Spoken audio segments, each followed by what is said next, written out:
Just when I thought I was out, they pulled me back in. Welcome, everyone, to the Truth Table, episode 91. I'm Paul Everton, the host here. Over a year now, we've been seeking the truth, looking for the truth, sharing the truth. And, the truth is very difficult to find because, we have lies that are generational. Our parents were lied to. Our grandparents were lied to. So, it's very difficult to get to the source. And, our topic today is Canadian Human Rights Commission. And our question really is, are they effective? Because in their own words, the Canadian Human Rights Commission exists to help ensure that everyone in Canada is treated fairly, no matter who they are. Everyone in the world is entitled to the same fundamental human rights. There are the universal human rights that we, as citizens of this world, have agreed we are all entitled to, including the right to equality and dignity, and to live free from all forms of discrimination. Countries have human rights laws to make sure that people and governments are held accountable if your human rights are not respected. Oh, Canadians know a lot about this in the last 5 years. In Canada, your human rights are protected by provincial, territorial, federal, and international laws. The Commission is independent from the government and has the authority to research, raise awareness, and speak out on any matter related to human rights in Canada. The Commission is also responsible for administering the law, which protects people in Canada from discrimination when based on any of the following grounds: race, national or ethnic origin, color, religion, age, sex, sexual orientation, gender identity or expression. Why does that not surprise me that that's in there? Marital status, family status, disability, genetic characteristics, and a conviction for which a pardon has been granted. So our question today is, have they held up this thing? Why is gender identity in there? Because that is an illusional self-delusion. It's I'm a cat. So we're supposed to respect that someone has an issue with reality and expects others to conform to their delusion. That's an abuse, and that's not a human right. That is pushing your rights over other people's rights, the rights to common sense. And my guest tonight is a Canadian Armed Force veteran and a friend and our brother. I respect him very much. He honors his oath. He shows his patriotism, and he's been on the show almost as much as Kirk Reese. It's getting there, though. He may surpass Kirk. I don't know. All I know is Kirk's wife, Janice, is way more popular than the Truth Table. So maybe I'll start, doing videos of cats or something, and I'll start getting some responses. But we're going to talk to Selgovae, and we're going to download what we can, and hopefully we help you to understand the Human Rights Commission of Canada. Having met with the owners of Canada over the course of the campaign last several months, it's not for sale, won't be for sale ever.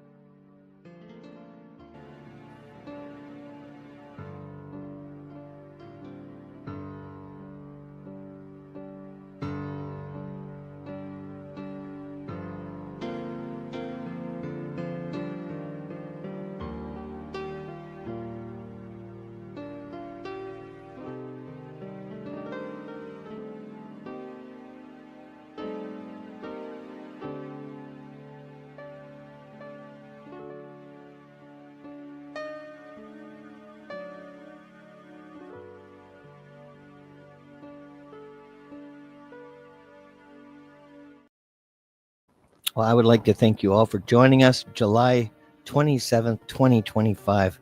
And I'd like to welcome my guest, Selgovae. Thank you for coming on once again. Hi. So, how was your day so far? I had a relaxing day.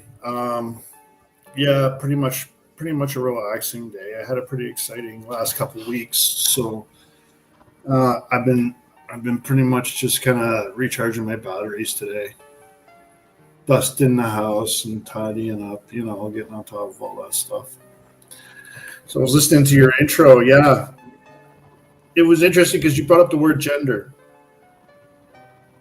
and so I don't know how to do it here, but if you were to go into the Canadian Human Rights Commission terms and definitions and search the term dead name and the definition of that. And if you're able to get that up, terms and so you want to search Canadian Human Rights Commission terms and definitions.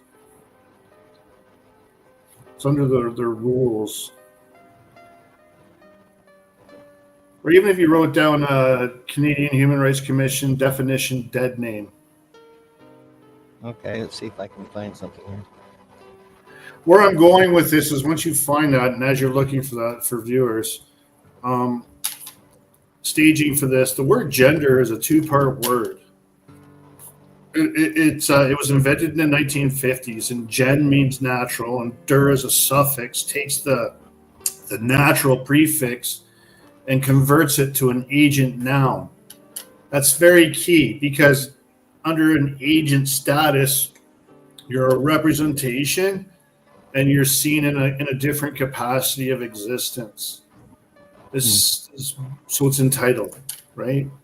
So that's why they put all this effort to invent that term and then change it. 2018, they removed the identity sex right out of the equation, out of all government forms, and now only the word gender.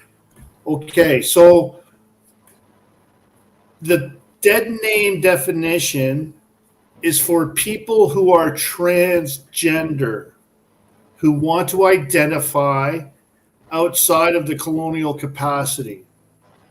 It says that. The word trans means outside, opposing, and beyond.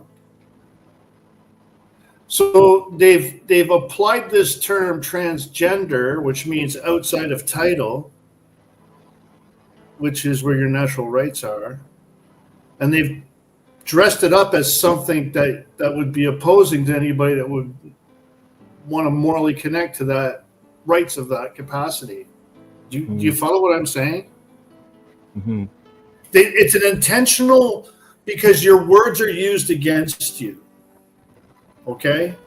So the first thing in order to determine the capacity of your rights is what does your will express to us, the collective body, how you are before us. Are you before us as part of us? Are you in this matter? Or are you before and outside? Because Westminster Statute, the freedom to associate is a symbol of the Crown and all its nations and member state members and individuals within those bodies. It's a right, basically. Westminster, the exact Westminster Statute, the Crown is a symbol of freedom of association for all nation members and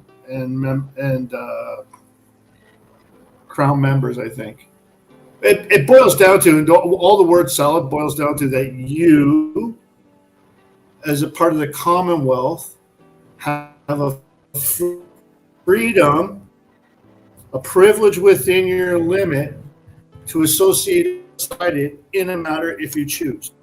Follow me? Am I losing you on that kind of thought? Nope. The point I'm trying to make is that the capacity for your full human rights, because only humans can enjoy human rights. That's case law. That's a citation. I can't remember the exact citation, and I wish I could right now. But if you look it up and validate what I just said, that's why we have persons. Yeah, here we've got an and it makes sense. It's not like it's so. Part of the logic isn't that we're being, in the nature of this concept of dimensions was malicious in its origin of creation. We're safer in a collective for a lot of reasons, and so our participation was the key factor. What kind of obligations do we have to each other morally to prevent crime upon us, become victim of ourselves?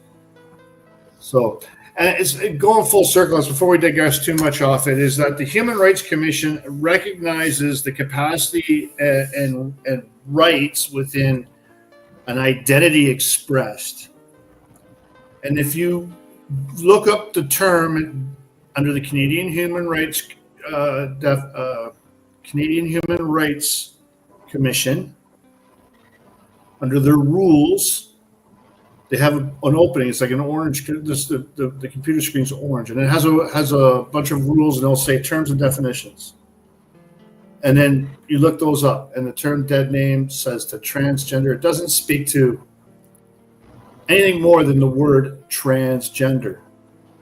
Gender was invented in the 1950s. It's an agent title. So it's like Sir. It's like Mr., Mrs.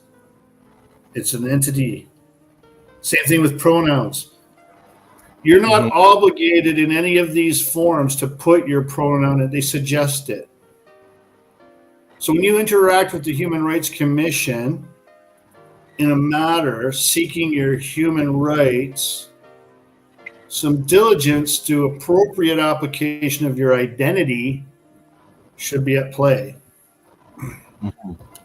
So here it says dead naming is the act of calling a transgender or non-binary person by their birth name or other former forename, their dead name. Yeah. After they have chosen a new name. So they lowercase their name. Their new name is the lowercase of their name. They just take the uppercase variety and they lowercase it. David Menzies with Rebel News during a clip when the awareness training for the Alphabet Mafia was taking place with the Toronto Metro Police. He did an article, and he spoke about the individual that was their sort of like liaison about their awareness of this new cultural identity. He, she, they, them, these, or what, I can't remember how they identify. But what was key was they dead named. And David Menzies actually speaks to it very briefly, and he says, let they lowercase their name to even remove themselves colonial, and that's all he said. But that's it. So what that is, first of all, that proves that because that individual did that in contract with the Toronto Police, they demonstrated that the police have a capacity to recognize it. It's written in the Human Rights Code as a capacity recognition. And the word gender is an agent status of division. It's for males and females. It's not for men and women or man and woman.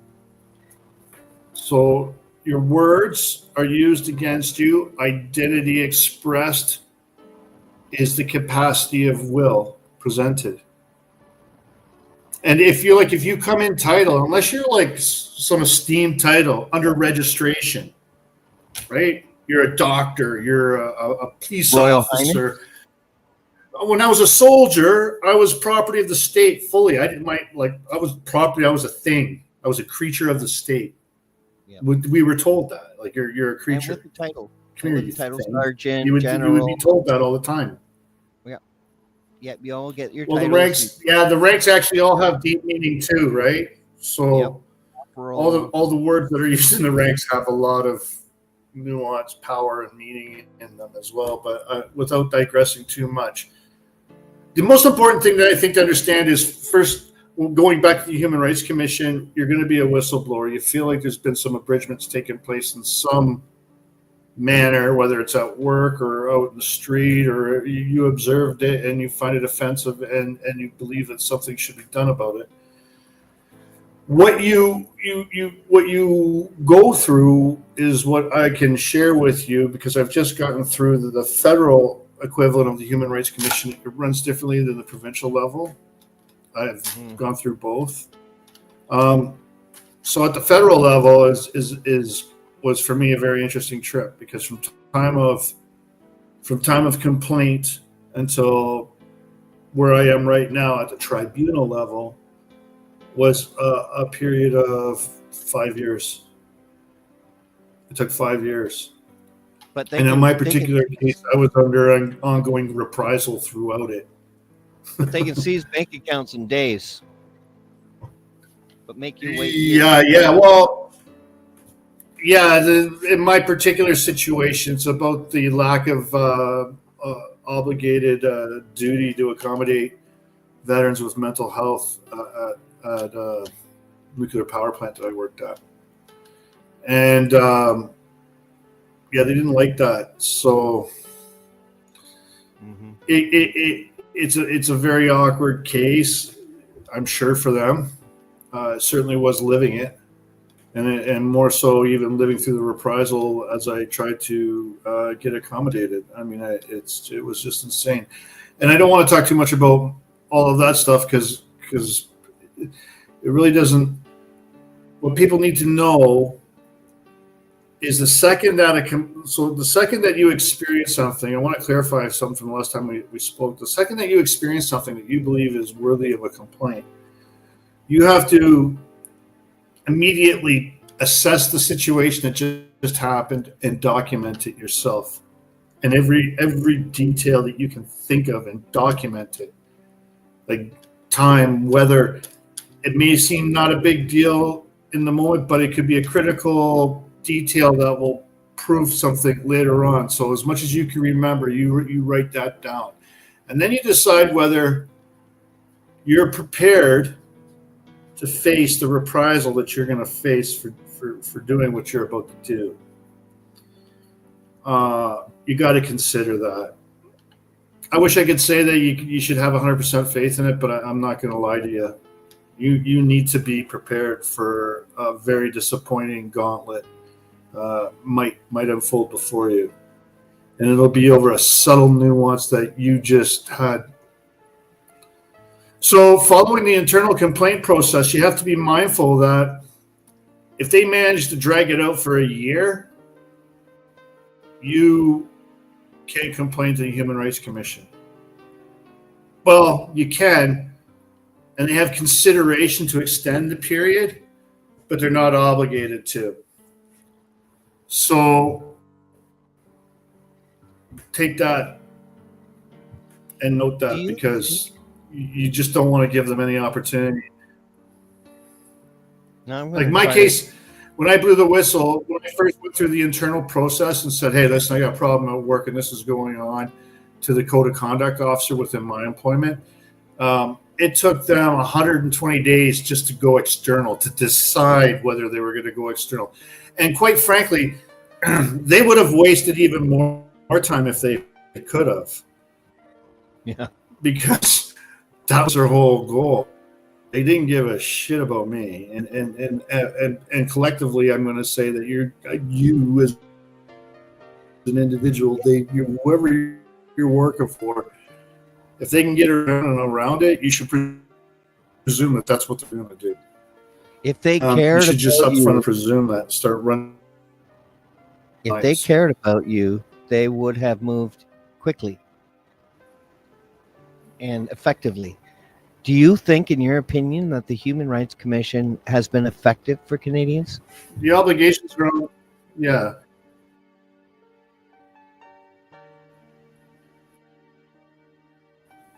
I think you froze.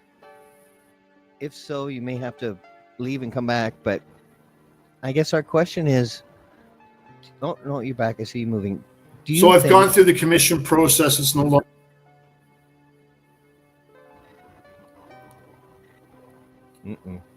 Do I think the commission is fair or effective for us? I didn't hear a lot of what you said.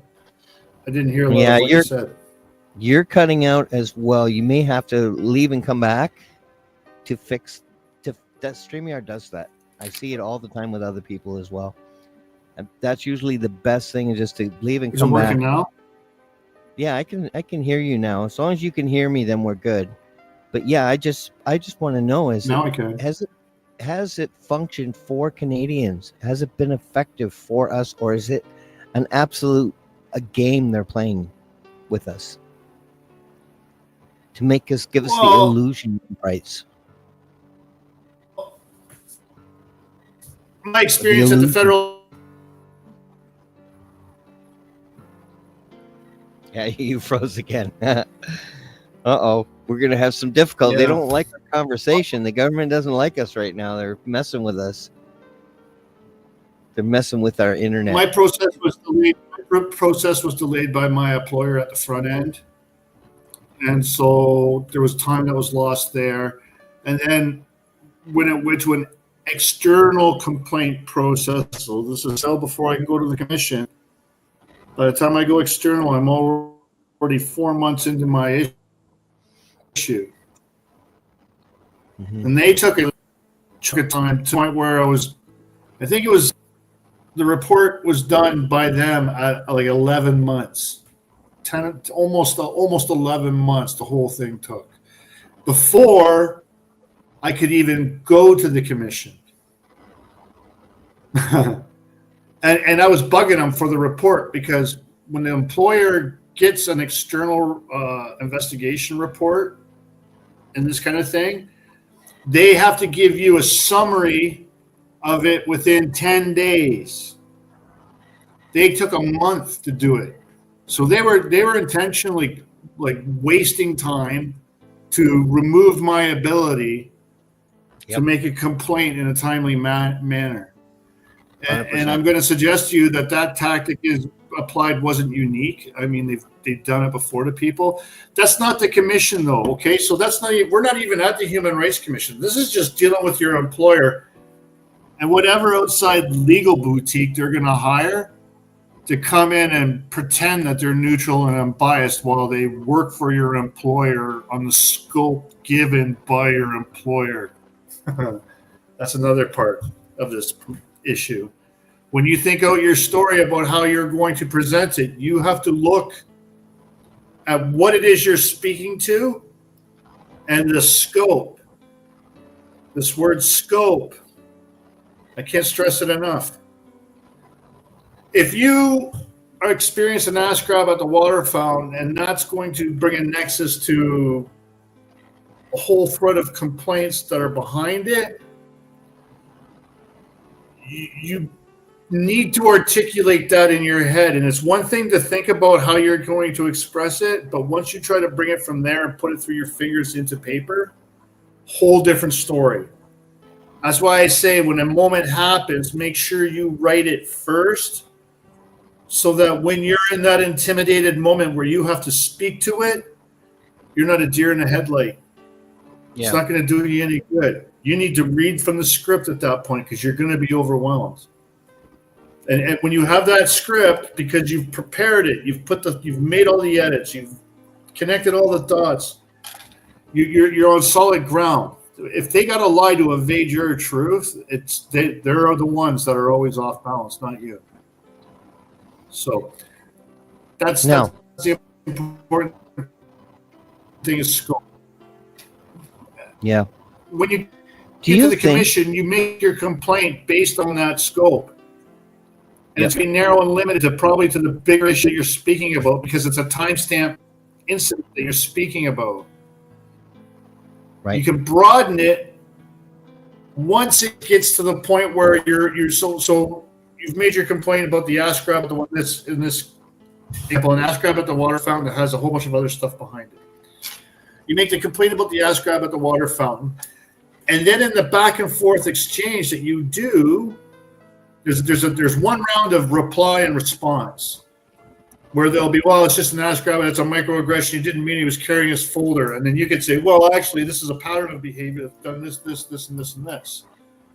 You see? So then the commission will say, let's do a mediation and see if we can come to some resolution through a financial or some kind of a goal finding where we can make work better and all that. So you do this mediation and you sit down. And if you can't come to an agreement at that, the commission then determines whether one or both parties is being unreasonable. If one party is being unreasonable, but there's an issue present, the commission may make a recommendation. Or if it's outside their control to do that, and that then it goes outside their house into the Human Rights Tribunal. And that's run in more of a civil court process, as I understand thus far. And I haven't done it yet, so I haven't gone that far. So yeah, I think so. Do you think? I just answered it.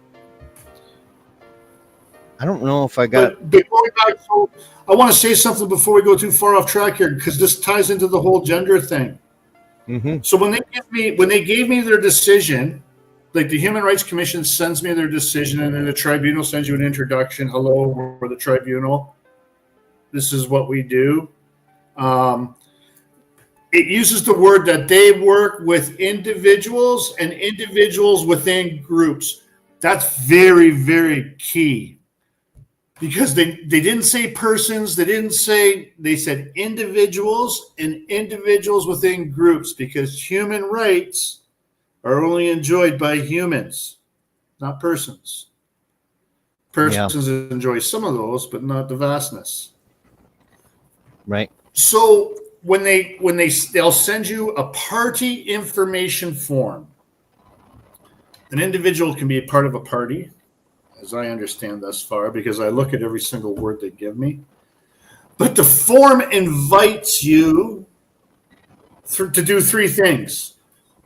One is to presume a title. It'll be a column, it'll say title. You're not obligated to fill that out, but if you do, you put in Mr., Z, Zer, Zem, whatever, you're now telling them that you're an entity. Yeah. Pronouns. Pronouns are an invitation to do the same thing. It doesn't matter what it is that you really put there, other than your first name. Because what they're trying to do is they're trying to refer to you in a broad sense, only through a gender, thereafter. Paul in the beginning statement, and then later he and his and all of that would follow as a reference to you from that point on, which is a general reference and not an individual reference, and therefore don't participate in pronouns. You don't have to. If anybody tries to force you, just put your first name in it. And then the invitation to pronunciate your name. There's a jurisdiction. We're in a jurisdiction. You don't presume your name is hard to say. They can't presume nothing over you if they can't say your fucking name. They don't know you. They did a registration on you. They better know how to say your fucking name, right? If they don't know how to spit out what they registered, they got no claim to it. This is why they do all these things. And it seems crazy, but it's not. Right now, our identity is under attack as a nation. So, yeah, 100%. I mean, where the moral standard sits. I don't want to get too far off the human rights process, though. But it all ties in, because rights can be there thoughts. has to be a moral standard to recognize what human rights are. I mean, do human rights really count when someone's offended? I don't think they should. I've been offended. Pretty sure if you were to challenge me on this and Google it, does human rights have supremacy of law? I am going to, off the cuff, without researching it, suggest that that's actually a truth, what I just said. I'm pretty sure that human rights have a supremacy in law. Yeah, until they start defining it. They're redefining it, what it means. And they included gender pronouns just to, I don't know if it's obfuscation or just to dilute what it means so they can weaponize it. I think that's a weaponizing of gender pronoun, this agenda. So in that I remember looking once. I do think the Human Rights Commission has failed uh, our people because of these alterations. That should never be included. That's like people who are allergic to something, they don't get special privileges. If you're allergic to peanut butter, then don't go to places where there's peanut butter. It's just self responsibility.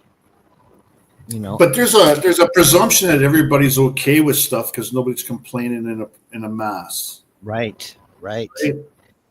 Everything's presumed consented to if there's no complaint. That's why I bug people about going to court and complaining there's no flag in there. And that's and you we're celebrating churches being taken over by demonic looking drag queens and celebrating sodomy with horns, actually wearing horns. Put a guy in there with a guitar singing patriotic traditional Christian, and they want to set the church on fire. Yeah, we're in a really conundrum in Canada. We've definitely been usurped, and even the Human Rights Commission has been, infiltrated as far as I'm concerned. But I did want to get to a hypothesis and what you think about it. And we're not giving legal advice here, but I just want to know an opinion on how you feel about, let's say, the glyphosate being sprayed on our food. Do Canadians collectively have a class action case against the Minister of Agriculture for allowing poison to be added and sprayed on our food? Do you think we have a case, a human rights case? So that's one of the things that the human rights look at as jurisdiction of matter. That's the part that confuses me. Because as I said before, if human rights has supremacy of law, then I don't understand how it like criminality could not be determined warranting of investigation by them. But I don't think it is. See, that's where I'm not sure. Why hasn't anybody done anything? We know it's there. All the fast food places in the States were tested, and they all had glyphosate. All of them, every single one. You can't avoid it anymore. It's just in everything. So we're definitely 100%. To me, that's a crime. So then it becomes a matter of building the evidence, and in building the evidence to make a case, you're going to be inviting people that are registered as licensed professionals to bite the very fist that fucking registered them. I know, what the hell? Do it. And they're not going to do it. As a matter of fact, they were programmed to and selected. Do you have hope? Are you black-pilled like me? If you're looking for, are you black-pilled? I'm. You don't want me to say I'm black-pilled because there's a different fucking way to play the game when you're in a black-pilled mode. So it's not a shade of consciousness that I adapt easily. I think there's still something worth fighting for. I think there's a lot of good-hearted fucking moronic people out there, and common sense is uncommon right now. What used to be this word stuff that I'm talking about, it's more accepted now than it was 7 years ago. You talk about title and supremacy of God and the preamble of the charter and all of that, and you were just you could be shunned from a community for being like that.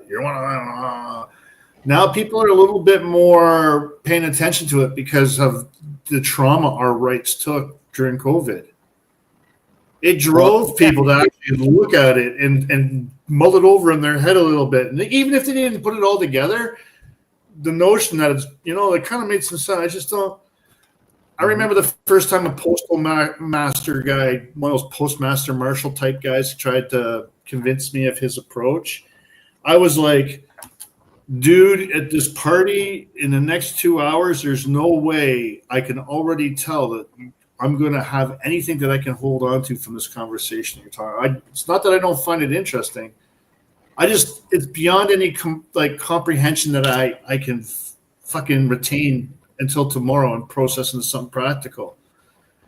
I felt like that. Well, I'm glad you're not black-pilled. I'm glad you're not black-pilled. Yeah. Really, I am. But I know that you're onto it. This, one of the reasons why we've been on so many shows together is the meanings of words and how important they are. Even where the flag is, or if there's a flag in the courtroom. I mean, all these things are things people would just not notice or not care, not realizing the importance of the word, the spoken word that you speak, and how it can cause a spell, like Build Back Better to me is like a spell because they repeated it over and over and over, and it really made no sense, and they really didn't do anything better.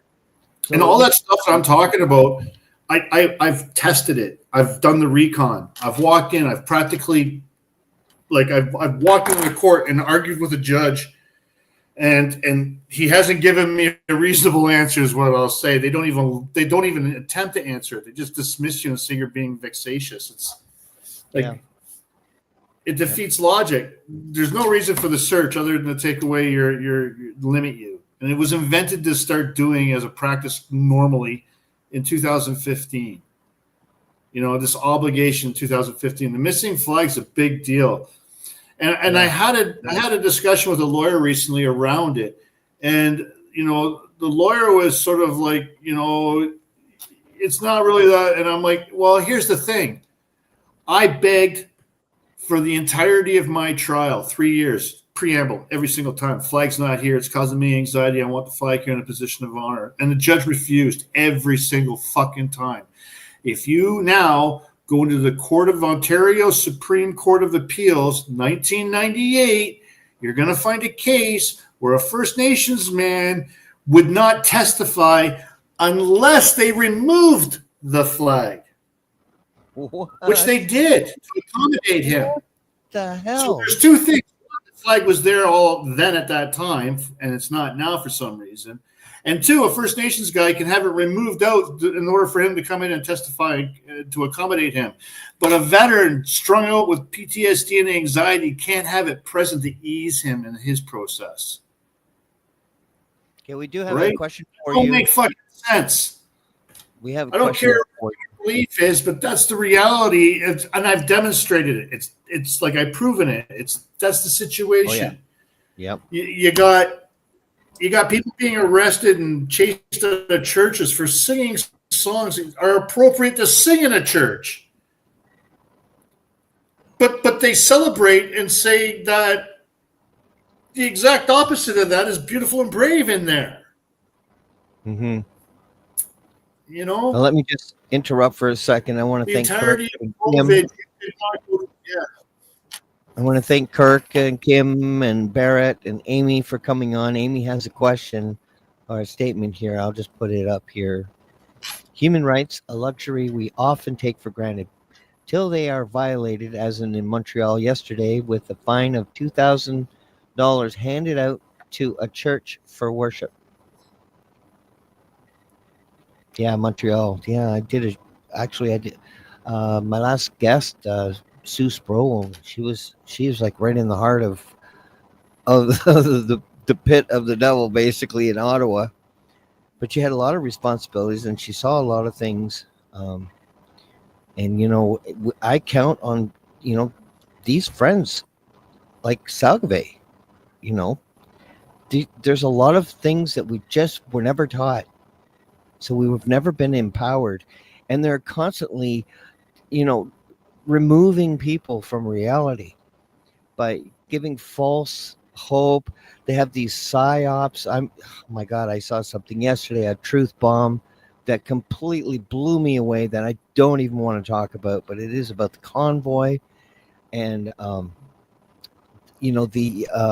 is it? COINTELPRO, the, infiltration of the Freedom Convoy And it was just so devastating that I don't want to devastate any of my followers right now. I know it's going to come out and we'll deal with it at that point, but I'm feel very broken, very brokenhearted about all the things that are happening to our fellow man.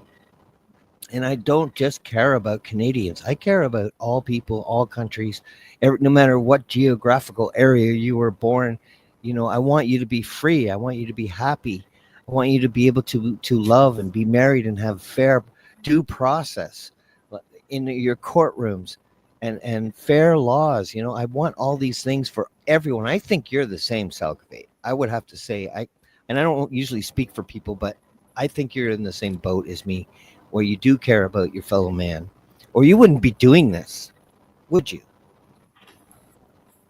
No, I mean, I'm a centrist, believe it or not. No, I think I'm more of a centrist too, though. Yeah. I thought I was anyway before COVID. I thought I was a centrist.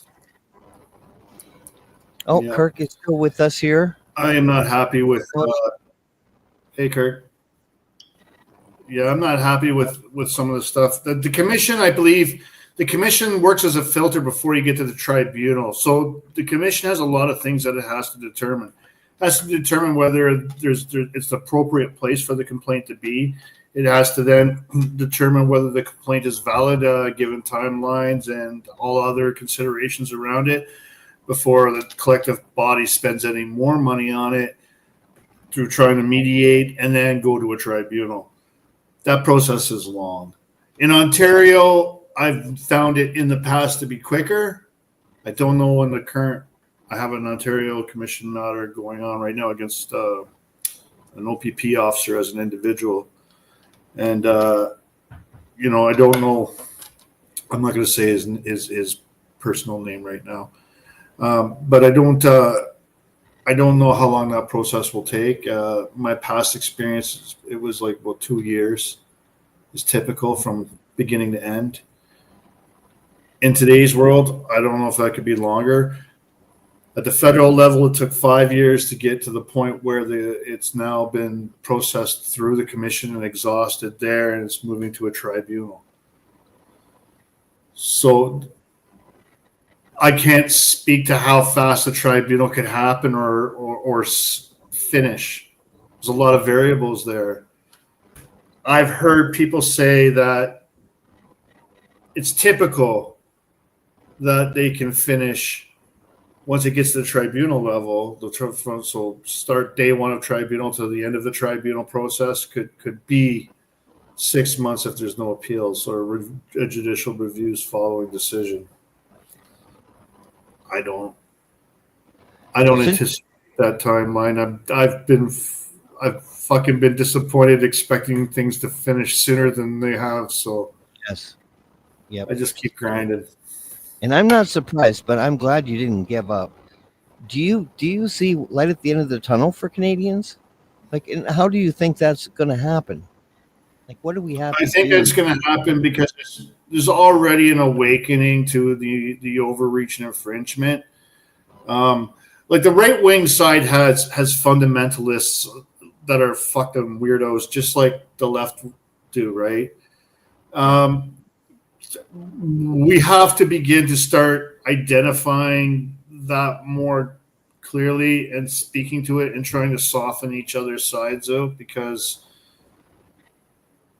the left ideology that's being pushed. Well, I've always said it. I believe that Canada was actually salvaged long before COVID. I believe that when Aaron O'Toole was in charge of the Conservative Party, I think it was in 2016, he was trying to pitch a participation of a CANZUK agreement, a trade agreement called CANZUK. We are part of a group. All those nations mentioned in CANZUK are part of a commonwealth. Why would you need a trade agreement for the commonwealth? See what I'm saying? Yeah. So the writing was on the wall right then and there that a transition was taking place. We're in a schism. Yep. and they're trying to control you legally. They believe that they have fucking skull fucked enough individuals in this nation that they are complete straw men, and they have no faith to even attempt. As a matter of fact, they think that anybody that tries to embrace the capacity of rights over freedoms is well, you get labeled as a free man on the land now. They tried it on me in court. I asked the detective on the stand, is that an official term to identify an individual? It's a term that they created and invented to take place of you asking for your common rights, your inherent administration of justice. They've murkied it up with some fucking collective term and smeared the shit out of it with crisis actors in advance. A psyop. Yeah. How did some of these characters that started this free man on the land, without saying their name directly, that started this free man on the land stuff, how did they get so much CBC airtime? Yep. In order to get it out there. Somehow they're able to push someone and make them popular, make them have 7 million views, and like Shadow Davis is a perfect example of that. He toes the line, goes to the ostrich farm, and follows through with that program. I don't want to get too much into that, but the RCMP said that traditional values can be seen as extreme. I mean, what do you think about that as a military man? Well, I mean, they took an oath to those traditional values to uphold them, so it's just take that. Yeah. Those traditional values, you took an oath with your life to protect and maintain. Again, the criminal code 296.1, indictable. They repealed it in 2018. That's what brought all the binding to their oaths that they take. But they won't tell you when they're in uniform right now because they don't want to affirm that they took that oath. Because that would mean in the moment that there's a breach of contract. Yep. The special constable at the courthouse is nothing more than a Walmart cop. A loss protection officer. That's all they are. Nothing. They're not sworn officers. Right. They are considered sworn. That is just because that's presumed at that end doesn't mean that they are qualified to search you. And they don't even know how their equipment works. So Brian is out of rum, so we have an emergency situation, Brian.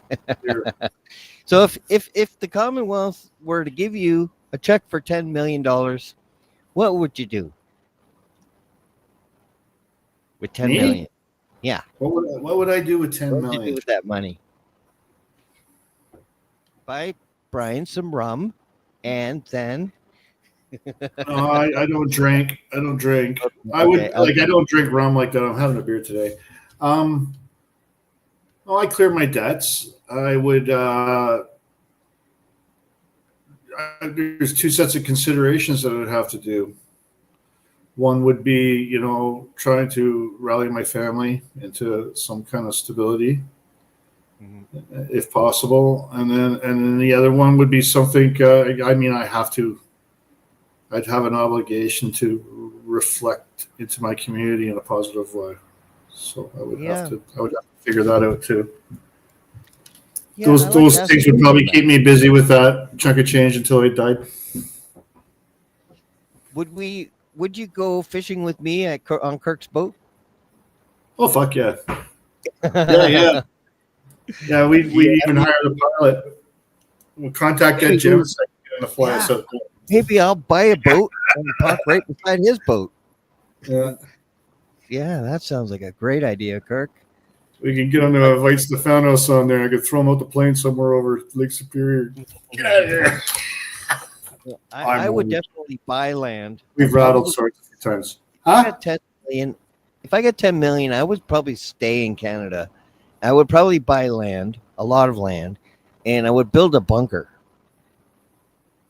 I would also try to create a commune with all the food that we would need to eat, a cow, chickens, pigs, cherry tree, apple tree, plum tree, pear tree, like all the trees, and just try to create a safe place for, and like, I think we should all become Amish. I think it's the only answer to get our Canada back, because really, that's almost like very similar to the values I was raised in. Our country has been definitely modified and not made better. It wasn't made better. It was made so much worse. People didn't lock their cars when I was a kid. Nobody did it. Of course, we didn't have seatbelts either. I'm into exploring the First Nations side of things. Yeah. We used to. I'm a firm believer that before the Roman consciousness came here, we were coming just with a different mindset, and it was harmonious. Yeah. So I believe in the Matic legends, and I believe pre-Matic. Mm-hmm. No, I agree. That's where I come from. And like the only, like with Kirk, the only like fear that's going around there is the fish. they're scared, because Kirk is out there to get them, and he has no mercy. He will fry them right up. Sorry, Kirk, and sorry I'm getting off topic so much. He's blessed in a lot of ways. I mean, you could have it worse off, right? That's one thing I often do is stop myself when I complain about my situation. I remind myself that it could be worse. Like, I mean, I could be in a worse position trying to fight this than I am right now. So, well, I don't think we can ever stop doing shows. There's so much to talk about. It's just crazy. Touching the Human Rights Commission. That's all we tried to really tackle today. Yeah. But it really branches out to so many other things that are so important, like the meaning of words. Yeah, well, capacity and identity and title. And like I see from Veterans Affairs, I see a doctor, a mind doctor, right? And we have conversations around this stuff. And he agrees with me. Like, he acknowledges that the title capacity exists. Clearly, he lives in it. He functions in it. Mm-hmm. So like that's. So when it comes to your rights in a summary matter, and I've had people often ask me what's the difference between summary and indictable and all that. Well, in terms to which I'm using it is like a summary offense would be someone's interpretation of a thought that you have. So a threat interpretation, something's a threat. It's not a physical trespass. It's not a physical touch you, take your property, or interfere with your ability to move from A to B unlawfully. Anything like that. That's an indictable offense. If you attack the state, steal from an agent of the state. So you, Paul, as you sit right now, I mean, if we were in your presence and I just didn't like something you said, got up and slapped you, you'd call the police. And you would be doing that as a Canadian, calling the police saying, I'm under assault. Please come and save me from this individual that's attacking your state agent. Yeah, they're going to run in and do an intervention for you. And that's what they want to do. That's what they hope they can do. In a summary matter is the situation where you and I have had a disagreement. We consensually have a fight, and then you decide to call the police. But I didn't do much more than just get it to a point where we could sit down and breathe. You call the police show up, look at me, they look at you. I say, he agreed to a fight, and then you acknowledge that we agreed to a fight. It's a consensual summary fight, right? It's a summary. Yeah. They do the same thing with rapes. They'll walk up to a woman at a workplace sexual harassment incident, and they'll ask her, how do you want to deal with this? So they give her all the power in the world. How do you want to deal with this? Yeah. If we deal with it summarily, we can tell them it's going to all go away. Your employer's going to deal with you and accommodate you and all this other kind of stuff. And they'll negotiate that right there. The police officer negotiates that right fucking there. Yeah. Or she says for rape, and then they put him through the grinder. I do have bad news, though. If we do go to Kirk's boat, turns out he doesn't fish that much, so we may starve to death. We may have to fish ourselves. I do look forward to going on the boat, though, and I hope you will come too, Selgovae. That'd be awesome. Yeah, We I would could enjoy. We've fantasized about it. Kirk and I have fantasized about it before. Under my current restrictions and limitations, Yep. But I told him I want to do it like when we have remedy that we're all fighting for right now. I don't know if we're going to survive it because I think that what they're planning for us is not good. What does it look like for you? What does the other side of the smoke fucking look like for you? Well, I know there's two sides that are both bad. There's radicals on the left, radicals on the right. They play against each other. There's controlled opposition. So we're getting mind screwed by everybody. And the most popular podcasters are beholden to them. They're carrying water for these people as well. So everyone's falling for these false hope while, they're pulling the rug from underneath us. They're pulling the flag out of the courtrooms. They're doing it, clandestinely. Yeah. And a lot of money. That Greenspan got paid a lot of money, and they never mentioned it. Let's look at that trial for a second. Probably, I'm not gonna say that you would agree with me as a disclosure up front in case anybody gets offended about the tangent I'm about to go down. And I'm not gonna say. I'm just gonna present some questions.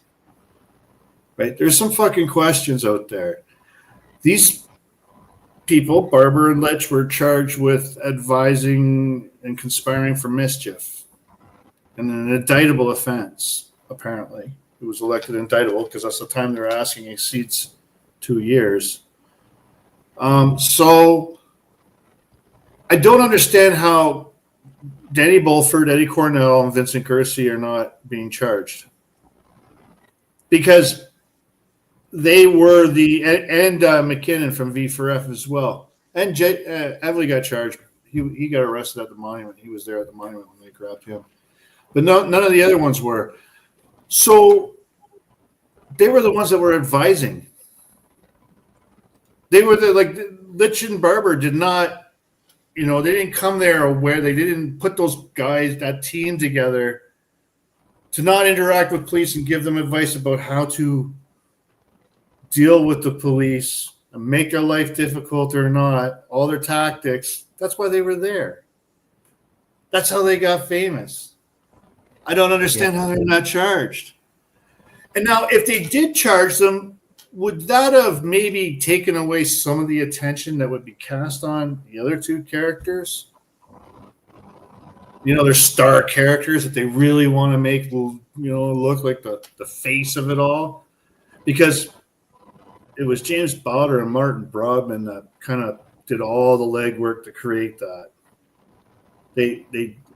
I'm going to tell you that I know that, and I'm not going to be convinced otherwise. It would be pretty hard to convince me of otherwise because of what I know. My gut never lies. That February 5th, it's always been suspicious to me how on February 5th, the climate on that hill changed. And a dismantling began. That moment, Confederation Park was taken down. Yeah. They were trying to convince us. The one chief was trying to convince us to drag the sheds down the Rideau River and up the hill. Ridiculous. I can't even believe that he imagined that would be a concept to tell people to do for a lot of reasons. Mm-hmm. That was bizarre. The dismantling takes place. This plays out like it is. Everything's freedom, freedom, freedom. Everybody's screaming freedom. We were there for rights. We were there for our rights, but we were screaming freedom, and your words are used against you. That was tactically, it never made sense to me. No. I remember at the stage that I was involved in the beginning, I spent a lot of time speaking to individuals about, like, they wanted to wear these Freedom Police shirts, and there's like all these different militant type labels that they wanted to wear to designate who security was. I'm like no, you don't do that. Don't fucking you don't. You're presuming like you're presenting in a capacity that's going to be measured against you. Like that's how they got up with the bear hug ambassador. Mm-hmm. That's what I talked them down to is do that bear hug information ambassador. Make those up. Well, our brother is with us today. Hey man, Thanks for joining us. Nice blue sky behind you. God, I wish it was there right now. With Selgovae. beautiful out there. So it turns. Oh, you're muted, brother. Well, how's your days, everyone? Well, we were just talking about how Canada's falling apart, and Yeah, well, crazy glue and duct tape will not fix it. we Started- concur on a few things for sure. We started Yeah, talking like- about the Human Rights Commission, and then we kind of drifted off into all things. Yeah, no, I was listening in. Yeah, I tried to get the Human Rights Commission to take my stuff, but first they said I couldn't because I was in the military. It's kind of weird. I have the letter, but either way, yeah, no, Canada's a mess, and I think the only way to help it is by people sharing stories like ours, and Sue Spruil's and Luke Sabaron's. You know, there's a lot of wrongdoing going on. Like hundreds of people call me, and it's all the same thing. It's all corruption caused by politicians and leaders. You know, so Which commission did you speak to? A provincial or a federal? I'd have to look at. I know I sent it to you. Yeah, Canadian Human Rights Commission, like and Federal. Yeah, I'll have to look. Sorry, but I'll post it again. In I'll your look it opinion, up again. Okay. do you think the Human Rights Commission has failed Canadians? Oh, of course, 100%. You know, they only like I've tried a lot of them, even the UN, and they all ask me what nationality I am. I say Canadian. Well, no, what race? I'm like, well, Canadian. You know. Canadian race. Yeah, you know, like I said my grandparents are German and Ukrainian. Oh, okay, no, yeah, no, we can't help you. I'm like, what? You know, like it's simple as that. But yeah, they help people for the small stuff, but not the big stuff that goes right to the top, and that's the problem. It's all at the top, and that's where it has to be solved. You know, going after the low, people, it's not going to do anything. It's way up there. I proved that right off the bat. I went straight up to Trudeau trying to advise him on something, and they turned on me for trying to give him advice, telling him he had a corrupt. And by doing that, they actually revealed themselves. Oh, 100%. And they always do. It might take a long time, but they always do. Like I know Selgovae was mentioning some people, and I'm not going to mention them because they're in stress right now. But someday the truth will come out, and people I will hopefully say like, "Holy shit, I can't believe we didn't see that." But until that happens, we're the bad guys. You know, you Paul, you're a bad guy for sharing stories like mine and Selgovae's. Oh yeah. Yep. Like Oh, even Payman is Scary said every time he interviews me, he gets people calling him. It's like, don't interview that guy. You know, he's bad news. He'll turn on you. But for what? I just tell the truth. That's turning on a person is telling the truth. They can always argue it, but they don't. They just block it. Yeah, that's why I come on is a lot of people that were mentioned. They all blocked me. Like I've never even talked to them, and that's the thing. Like, Brother, I want to go on a Kirk Reese 3-hour tour, and end up on Gilligan's Island. With Selgovae. you know, it's pretty nice here, Paul. The first time we met, Kirk, within a week of meeting you, because I myself was in a panic state then, so I'm reaching out to people with like-minded stories. Yep. I reached out to V for F because I know a couple characters that are like I worked with a couple characters that were involved with them in the past. And so I reached out, and it was McKinnon. He goes, 1 second. And he, gets back to me in a little bit, and he asked me about my story. I give him a very brief overview of it. And then he asked me if I knew you right away. Like, wow, that was the first thing he said. That's weird. And I was like, well, funny you should say that. Actually, I just added him last week. And he goes, you two would get along great. And that's all he said to me. You know, that's weird because really? Okay. All right. Yeah, friends of mine, they told me, hey, get a hold of V4F, and I tried hard. And they made up every excuse not to talk to me, and they eventually all blocked me. But But just at the very end, weird. You figured it out, right? You figured out why it was. They had a political agenda. It didn't take long. And like I said, I got the recordings. Like Jeff Everly, he actually knew my commanding officer, Lieutenant Colonel Russell Meade. So it all makes sense why they don't want to. But I'm talking, Selgovae is pretty much the only guy, ex-military or currently serving, that talks to me. That's bizarre.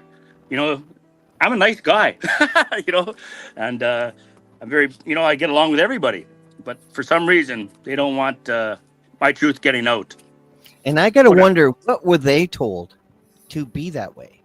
Because someone had to come to them and say, oh, this and this and this, to scare them away from you.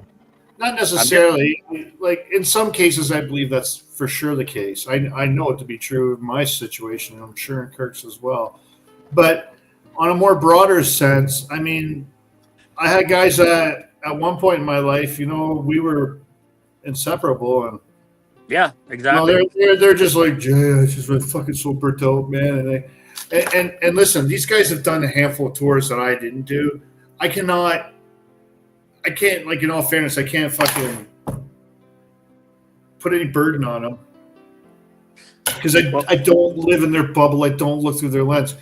If they're not working against me and they're just sitting there and being quiet, because of that, that's fine.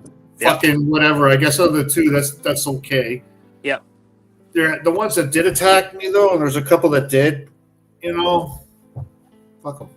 Yeah, exactly. And like I said, I try to get along with everybody, but and again, they're worried about losing their pensions too. Like a lot of guys, we depend on, what little from what I hear they give the military. They need that, and we, everyone's busy with their own lives. I understand that, but sometimes you just gotta. It's easy to just press share. That's the thing that gets me. It takes a lot longer to slam somebody and make up lies than to just say, hey, look up the story of Kirk Reese or Sue Spruill or Selgovae Pecht or David Drover. There's Luke Sabron. There's a whole bunch of people, but it's funny. But even those people don't share a lot of the stories. So, but there's a lot of stories. And that's why I hesitate to say that the commission is. I think our expectations of the commission are. I know mine were higher for timelines. Oh yeah. I was just I don't find half a decade acceptable to get through that process. Well, even the CRA, it took. But I get it in another way as well, considering all the cases that must have been flooded into them over COVID. Yeah. Can you imagine? I can't imagine. Yeah. Like, fuck. So the fact that I managed to percolate through that pile of inbox that they probably had in that timeline, I think that accounts for some of that. I don't think it's right, that's for sure. But that's the reason why. That's the anomaly that created that in this last while. I think my particular. Well, the thing I noticed is what, like the Military Police Complaints Commission, they say that they're sending all the stuff to the politicians and they're not following through with anything that they're supposed to do. Like they're basically shutting everything down. Same with the military ombudsman. They said all their budgets are crashed, and there's a whole, the government has to pay for that. They're sending money all over the friggin' world, but they're not sending it to them, or if they aren't doing anything with it. Well, that's one of the things is like when you get frustrated with some of these members of parliament, and trust me, I'm very frustrated with mine at times, and I know them or knew them. Like we worked in the same Orbat ish, so I guess I get it. But when you look at, say, in the Senate, like, so when they do the Senate inquiries that they're doing, and they stand up and they say that they put in these FOIA requests and they're 5 years and they still haven't, like,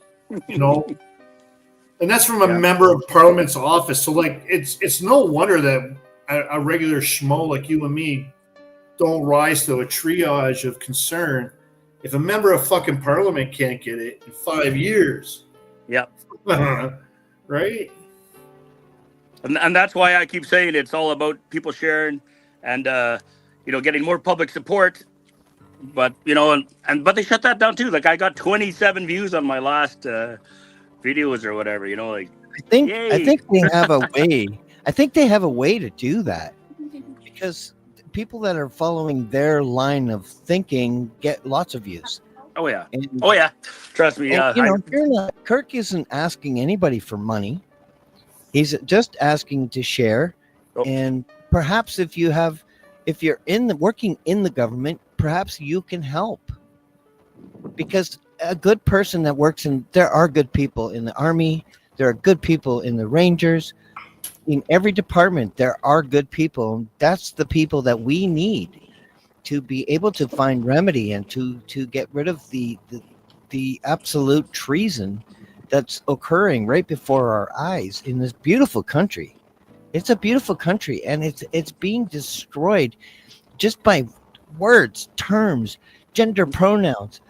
I mean, they're dismantling, you know, this beautiful country by empowering radicalism and criminalizing traditional values. You know? Every single party knew the policy on communications and federal identity was drafted. Every single party knew that our criminal code was amended, the repeal of 296.1. They knew that. All of them knew that at this last election. None of them spoke to it. Yeah. Yeah, well, everyone knows about Bill C-290. Protection. Yeah. The closest any of them came to it was the term common sense. But that, like, I mean, and I was on hyper vigilance looking for some sign, and the mantra of common sense was the closest signal cast out in the horizon of anybody that was making any notion or mention of it. Okay, like the PPC party was pushing a different line, which leaned towards immigration and such, and the conservatives, you know, they pushed the common sense line, and you know, and the corruption that the liberals and the NDP had done. Yeah, most of my villains are liberal and NDP. I'll admit that. Yeah. Yeah.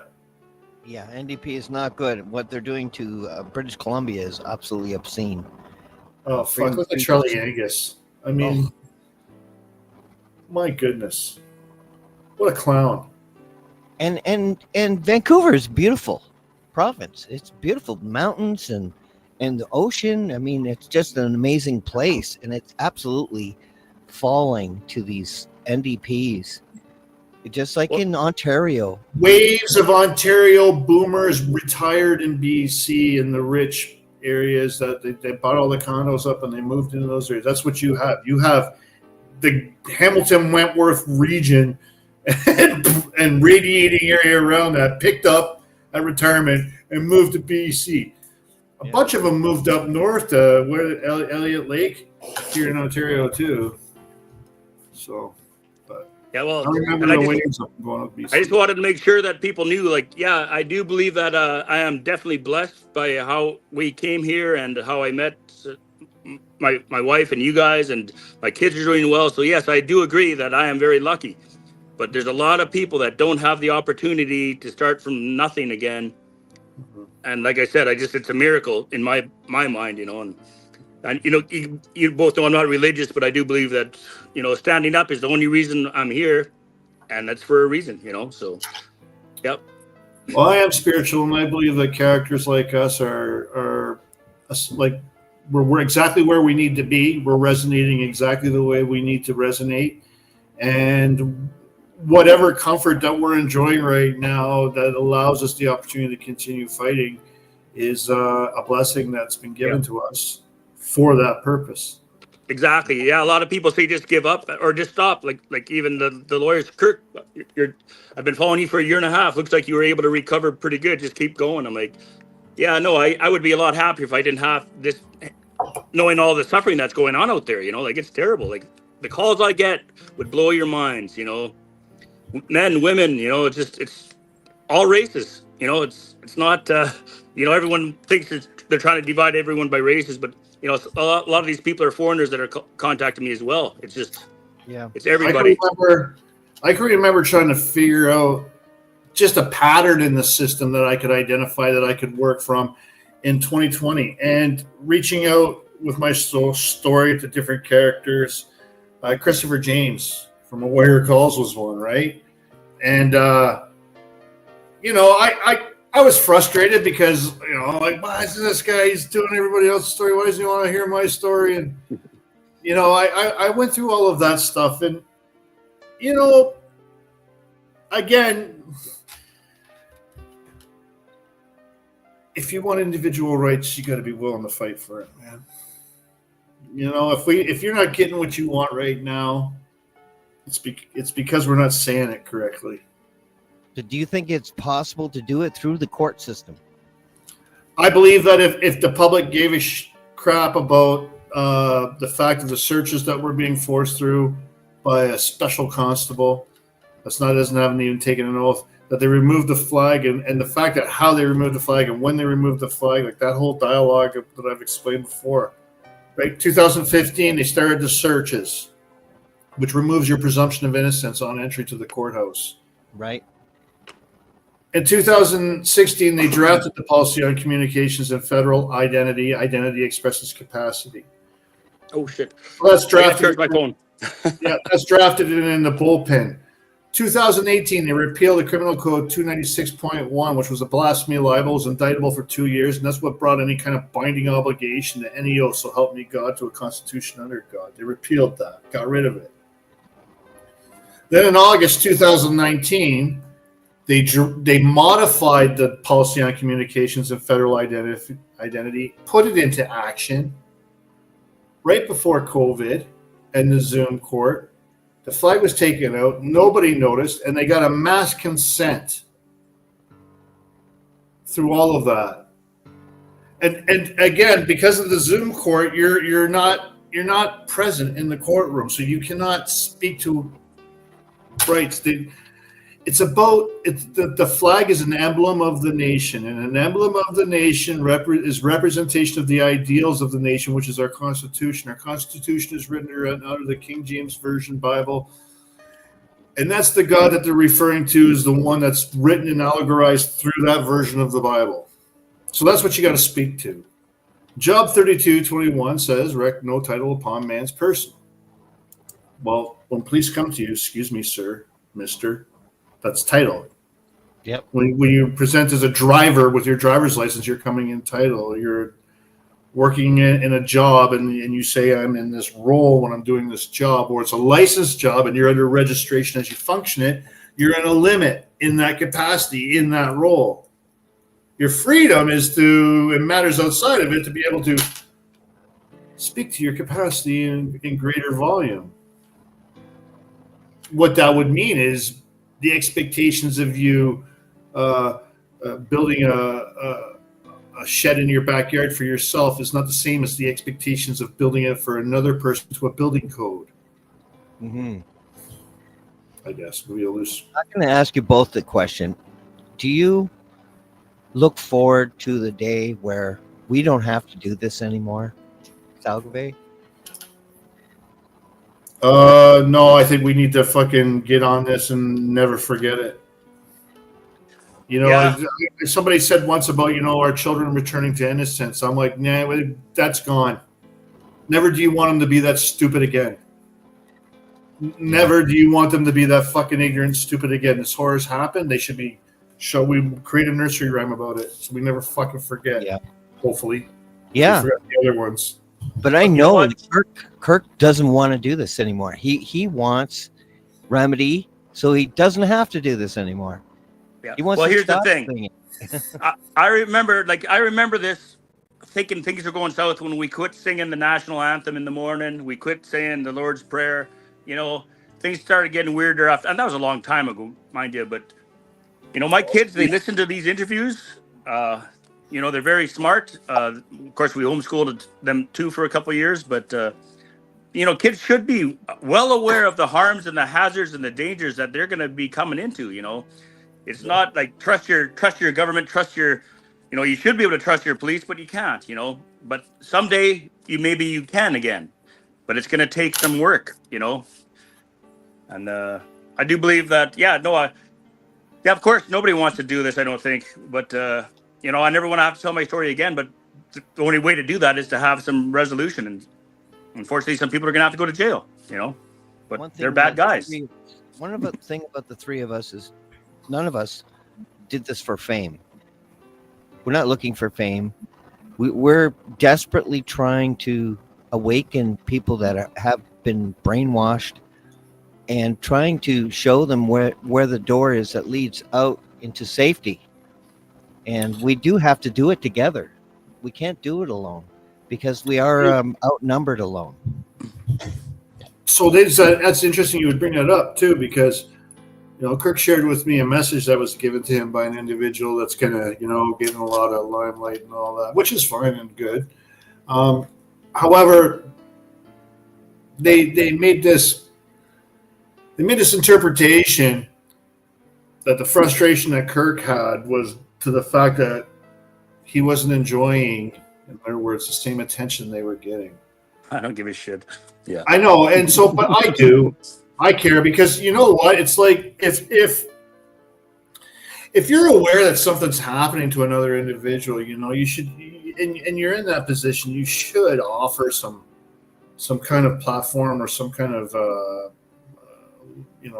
boost to their message. If you're really working in the spirit of what you were doing, yes, and I didn't see that. When I saw that, I was disgusted when I saw that. I mean, you could be offended that somebody misinterprets, how much you're doing as an individual, and that individual, like in that other person's capacity, maybe they're overwhelmed and they just, you don't notice that and through their lens, and that was present.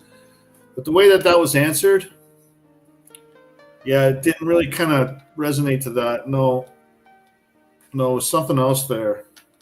I wouldn't let that bother you either, because no, nothing bothers me anymore. But it's the do no harm thing.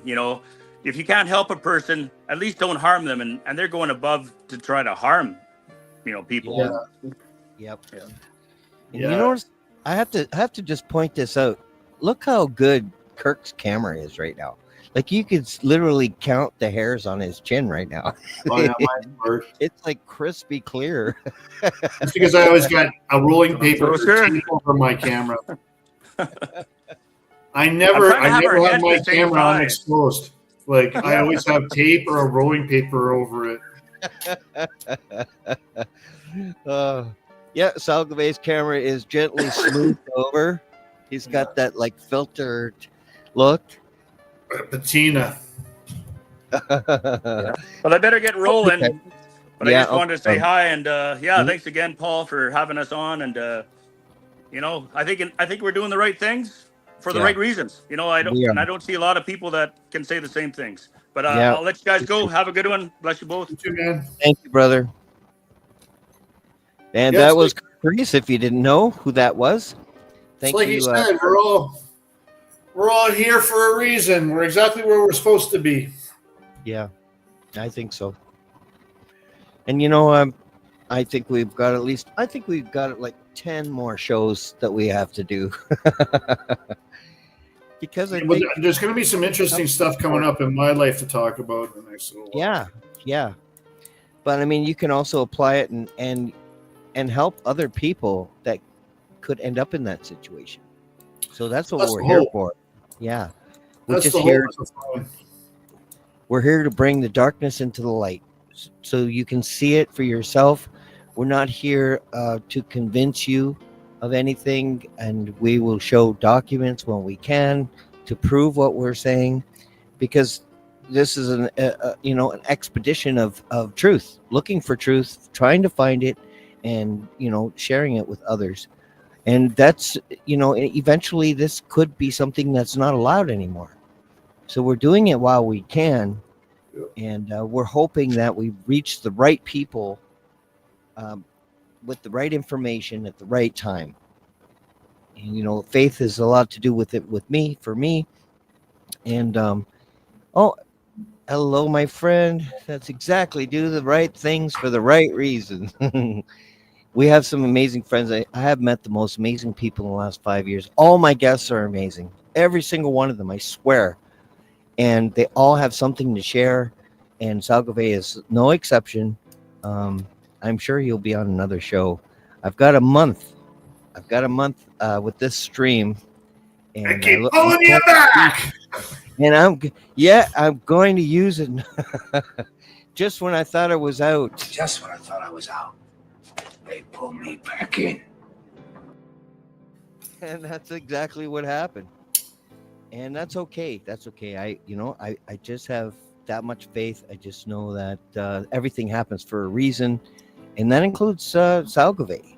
Selgovae and I bumped into each other for a reason. I saw him on another show, someone else's show, and I was so impressed. And I knew I had to get him on the show. And after got him on the show, I knew I was going to have to get him on the show more than once. I appreciate it. I'm very thankful, though. I'm very thankful that you're willing to do this.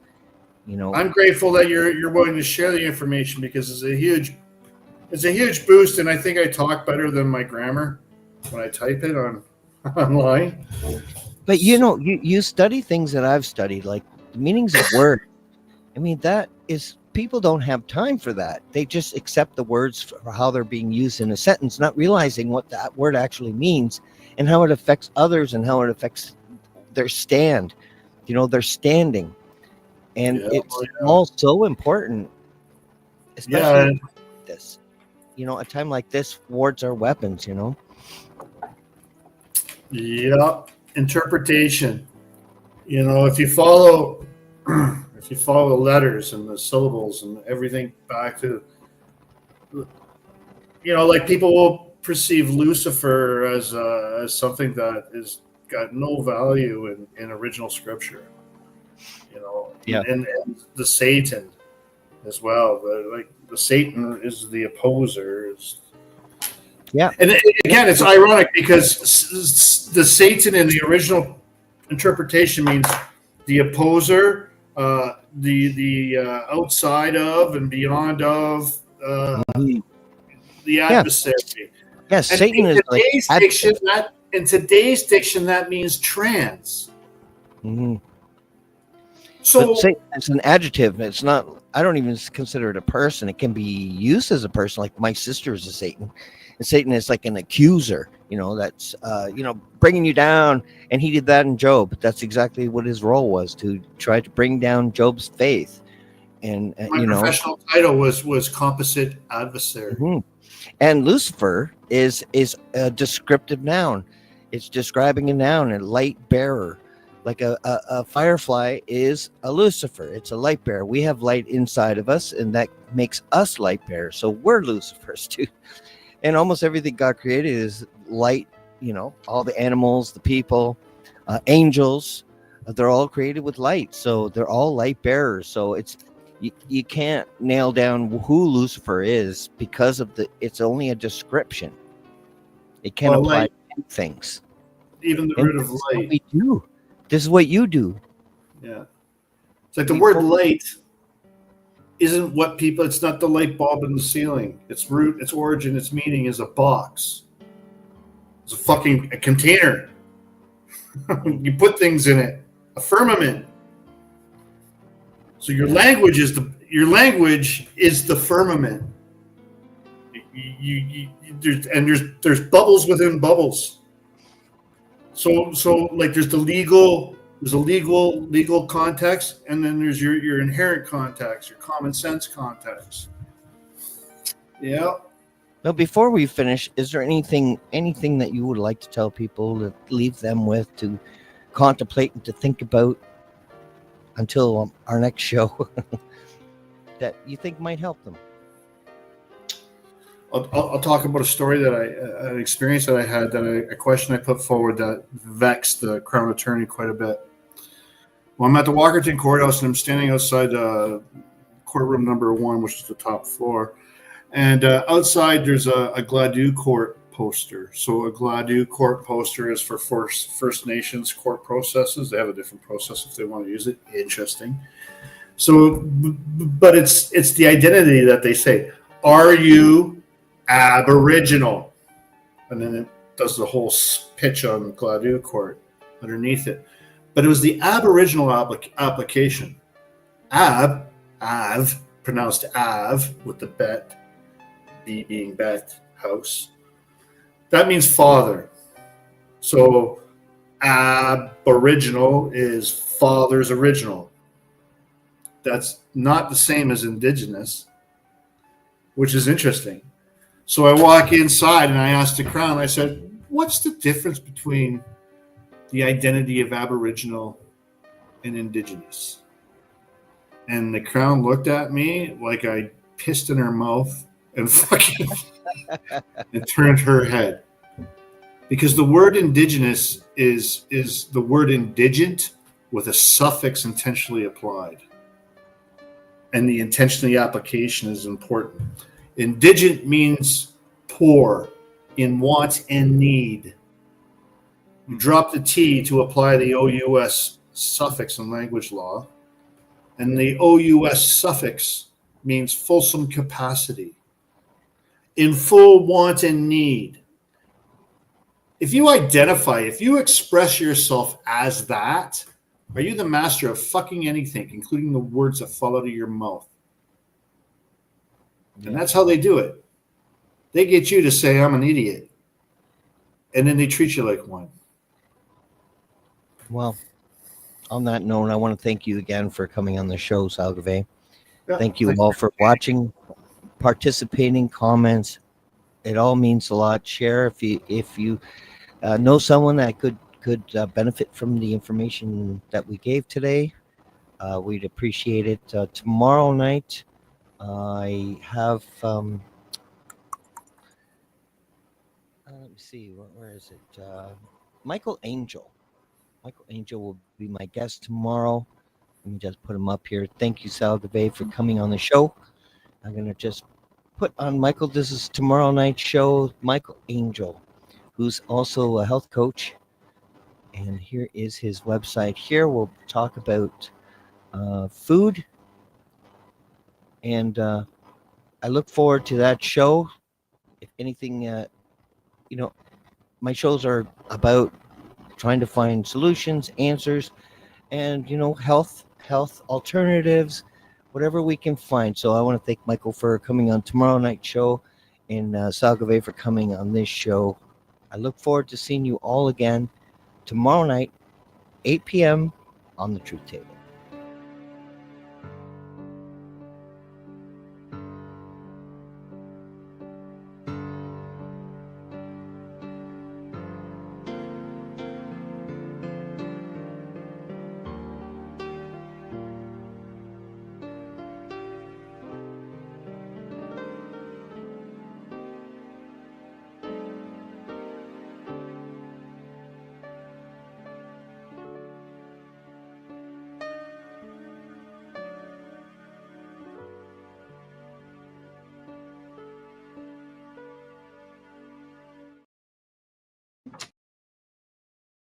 Just when I thought I was out, they pulled me back in.